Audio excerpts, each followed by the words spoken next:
Hindi ko po talaga in-expect kasi yung putting ko today, hindi siya nag-click compared nung first 2 days. Pero yung palo ko, same lang. Swerte lang siguro yung father ko kasi siya yung nagkadi sa akin, dalawang panalo na magkasunod. Pero yung palo ko today, mas may improve pa siya.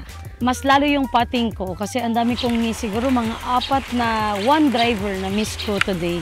Sabi niya sa akin, mag-relax lang daw ako. Sabi niya, masyado ko daw pinapahirapan yung sarili ko. Masyado kong pinapressure yung sarili ko.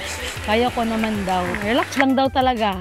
Thank you so much po sa VJA family ko. Hindi ko siya suot ngayon. Pero Coach Carita Villarman, thank you so much po.